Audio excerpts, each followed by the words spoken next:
Latest news के लिए subscribe करें और न्यूज अपडेट्स के लिए बेल आइकन पर क्लिक करें। रायपुर दक्षिण के लिए कांग्रेस प्रत्याशी की घोषणा आज शाम तक होगी। इस बात की जानकारी देते हुए प्रदेश कांग्रेस अध्यक्ष दीपक बैज ने पूरी दमदारी के साथ चुनाव लड़ने की बात कही। प्रदेश कांग्रेस अध्यक्ष दीपक बैज ने मीडिया से चर्चा में पहले स्पष्ट किया कि रायपुर दक्षिण विधानसभा उपचुनाव के लिए अभी प्रत्याशी तय नहीं हुआ है। आज शाम तक नाम की घोषणा होगी। वहीं चुनाव के लिए सभी वरिष्ठ नेताओं को वार्डों की भी जिम्मेदारी दी गई है। इसके अलावा पार्षदों, छाया पार्षदों को भी जिम्मेदारी दे दी गई है। बता दें कि भाजपा नेता बृजमोहन अग्रवाल के सांसद बनने के बाद खाली हुई रायपुर दक्षिण सीट पर 13 नवंबर को उपचुनाव होगा।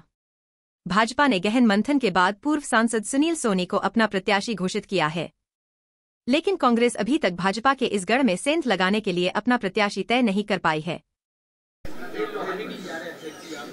बिल्कुल, आज कवर्धा दौरे पे हैं, जा रहे हैं अभी। और कवर्धा में आज जिला कांग्रेस कमेटी ने लोहारडी मामले को लेकर एक बड़ा प्रदर्शन आयोजन रखा है, जिसमें शामिल होने जा रहे हैं। और निश्चित रूप से जिस तरह से सरकार की नाकामियों के वजह से, गृह मंत्री की नाकामियों की वजह से लोहारडी घटना घटी, उसके लिए गृह मंत्री और सरकार जिम्मेदार है। और वहाँ की जनता में आक्रोश है, पूरे कवर्धा में आक्रोश है। और जिसको देखते हुए आज एक दिवसीय विशाल धरना प्रदर्शन का आयोजन रखा है, जिसमें शामिल होने में जा रहा हूँ। नियुक्ति पत्र सरकार दे नहीं पा रही है, डीएड बीएड वाले लोग भी नियुक्ति पत्र सरकार दे नहीं पा रही है। ये युवा बेरोजगार अच्छे से इसको समझ रहे हैं और लगातार धरना प्रदर्शन, विधानसभा घेराव, चक्का जाम, मंत्रियों के बंगले घेर रहे हैं। अगर ये सवाल मुझसे न पूछकर शायद टोपी चौधरी से अगर पूछ लेते तो ज़्यादा बेहतर होगा, क्योंकि उन्होंने युवाओं को सपना दिखाया है कि नौकरी देने का उन्होंने वादा किया था, और उसके बाद आज जवाब देने की स्थिति में नहीं है। लेकिन छत्तीसगढ़ की भारतीय जनता पार्टी की सरकार ने छत्तीसगढ़ के युवाओं के साथ, उन युवाओं के भविष्य के साथ खिलवाड़ कर रही है और पूरी तरह से धोखा दे रही है। इससे छत्तीसगढ़ के युवाओं में जबरदस्त आक्रोश है और उसी का नतीजा है कि लगातार सरकार के विरोध में प्रदर्शन कर रहे हैं और बिल्कुल नियुक्ति पत्र नहीं दे पा रही है। जबरन, बलपूर्वक, डराकर, धमकाकर, लाठी के दम पर, बंदूक के दम पर। अब पहले तो हसदेव जंगल के आदिवासियों के बंदूक के दम पर जंगल काटा जा रहा है। अब छत्तीसगढ़ के युवाओं को बंदूक के नोक पर उनको धरना स्थल से बेदखल किया जा रहा है। मतलब ये सरकार पूरी तरह से लोकतंत्र को कुचलने में लगी हुई है और छत्तीसगढ़ की जनता, युवाओं की और बेरोजगारों की आवाज़ को दबाने और कुचलने में लगी हुई है। ये लोकतंत्र में इसके लिए कोई भी स्थान नहीं है। मैं इसके लिए कड़ी निंदा करता हूँ।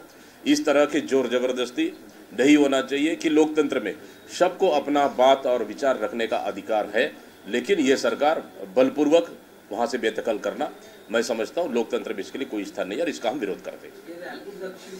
संभवतः आज, कल थोड़ा सा लेट हो गए, लेकिन संभवतः आज मुझे पूरा विश्वास है कि शाम तक रायपुर दक्षिण का प्रत्याशी कांग्रेस का ऐलान हो जाएगा। रायपुर दक्षिण में जब चुनाव होता है, मिलता है कि कांग्रेस के पार्षद वहाँ पर ज्यादा जीतते हैं, लेकिन वो सीट बीजेपी जीत नहीं पाती। तो क्या ऐसा इस बार आप लोग करने जा रहे हैं कि जो पार्षदों को लाभ मिलता है वो? बिल्कुल बिल्कुल, इस समय जो वार्ड में हमारे पार्षद है, छाया पार्षद है या चुनाव लड़ने वाले लोग हैं, उनको हम लोगों ने बड़ी जिम्मेदारी अभी देंगे। अपने अपने वार्ड से लीड दिलाए और छाया पार्षद भी अपने वार्ड से लीड दिलाए, और जो चुनाव लड़ने वाले भविष्य में जो अगर विचार कर रहे हैं उनको भी हम बड़ी जिम्मेदारी दे रहे हैं, ताकि हर वार्ड से कांग्रेस के लिए मजबूती से चुनाव लें और लीड आए। ये बड़े नेताओं को पर जिम्मेदारी, पुरंदर मिश्रा को एक मंडलों की जिम्मेदारी बड़े बड़े नेताओं को दी है। देखिए, अब तो भारतीय जनता पार्टी डरी हुई है इस चुनाव को लेकर, और इसी का नतीजा है कि पूरी तरह से हड़बड़ा चुकी है। कोई दिक्कत नहीं, चाहे जितना बड़ा नेता की भी जिम्मेदारी दे दे, लेकिन कांग्रेस पार्टी मजबूती के साथ चुनाव लड़ेगी। कांग्रेस से सबसे ज्यादा जीते हैं, लेकिन मुख्यमंत्री जी कह रहे हैं कि अगर देखो ऐसा है कि निर्दलीय भी अगर खड़ा होता है तो जीत की उम्मीद से होता है, लेकिन जीतेगा तो भारतीय जनता पार्टी। देखिए, ये सच्चाई है। छत्तीसगढ़ निर्माण के बाद से अब तक का इतिहास देखें, बाई इलेक्शन का सबसे ज़्यादा बाई इलेक्शन उपचुनाव कांग्रेस पार्टी ने जीता है और इसलिए भारतीय जनता पार्टी डरी हुई है और ये बाई इलेक्शन भी कांग्रेस पार्टी जीतने के लिए पूरी ताकत लगाएगी और मजबूती के साथ काम करेगी। निश्चित रूप से हम बाई इलेक्शन के जीतने के लिए हम मजबूती के साथ चुनाव लड़ेंगे।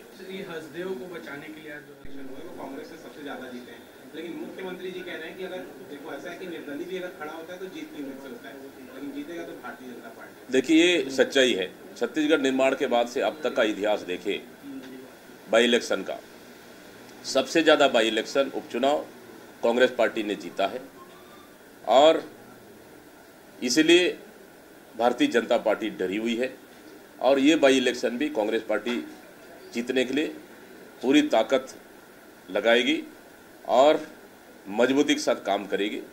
निश्चित रूप से हम बाई इलेक्शन के जीतने के लिए हम मजबूती के साथ चुनाव लड़ेंगे। हसदेव को बचाने के लिए आज जो बीजेपी संगठन चुनाव की तैयारी कर रही है। संगठन चुनाव की उपचुनाव की संगठन के में भी चुनाव जो होता है जिसमें जेपी वो उनका निर्णय है। बाकी हम लोग तो पूरी अभी दक्षिण विधानसभा उपचुनाव पे भी फोकस किए हैं। विशाखापट्टनम जाने 1 महीने हुए हैं और वह 20% की बुकिंग हो रही है, जिससे ट्रेन का खर्च भी नहीं निकल रहा। डबल इंजन की सरकार पे आखिर सरकार का जनता का भरोसा है ही कहाँ। ट्रेन तो पिछले कई सालों से लगातार रद्द हो चुकी है और लगातार रद्द हो रही है। इस वजह से जनता का भरोसा उठ चुका है। उसी का कारण है कहीं ना कहीं जो जनता अब ट्रेन से सफ़र करने से बच रहे हैं और इतनी लेट लतीफ़ की वजह से भी कहीं ना कहीं ये रीज़न हो सकता है, जबकि ट्रेन को समय पे परिचालन करने में सरकार पूरी तरह से विफल हो चुकी है। ये सोशल मीडिया पर एक वीडियो वायरल है, यूपी के जो पूर्व प्रदेश उपाध्यक्ष सच्चिदानंद उपाध्याय को उनको थप्पड़ मारा गया है उनके ही भाई द्वारा, क्योंकि चोरी का आरोप लगाया गया। अब उनके बड़े भाई ने भाजपा पर जो है आरोप लगाया कि सत्तारूढ़ दल के होते हुए ऐसा हो रहा है। और जो सच्चिदानंद उपाध्याय हैं वो कह रहे हैं कि पूरा जो है कांग्रेसियों के साथ मिलकर बीजेपी को बदनाम किया जाए। सच्चिदानंद उपाध्याय भारतीय जनता पार्टी के वरिष्ठ नेता हैं। अगर भारतीय जनता पार्टी के वरिष्ठ नेता सुरक्षित नहीं है और उसमें भी अगर कांग्रेसियों का नाम अगर जोड़ रहे हैं तो इससे बड़ा दुर्भाग्य क्या हो सकता है। इसलिए बोल रहा हूँ ना, क्योंकि प्रदेश में डर भय सब खत्म हो चुका है। यहाँ अपराधियों का राज चल रहा है, यहाँ कानून का राज खत्म हो चुका है। इसलिए ये सरकार पूरी तरह से नाकाम हो चुकी है। जहाँ जहाँ विफलता है तो वहाँ कांग्रेस को कोसने के अलावा इनके पास कुछ भी नहीं है। इसलिए पूरी तरह से मैं समझता हूँ कि इस मसले को सरकार को, क्योंकि हमला मारपीट भारतीय जनता पार्टी के उनके नेता पर हुआ है, इसलिए इस मसले को सरकार को गंभीरता से जांच करानी चाहिए। सर, ये मुख्यमंत्री जी कह रहे हैं कि उपचुनाव अगर निर्दलीय भी खड़ा होता तो हो गया। Okay, thank you. बड़ी खबर चला यार, आज शाम को अभी आपको घेर लेंगे हम लोग। For more news updates, do subscribe, like, share and comment. Clipper 28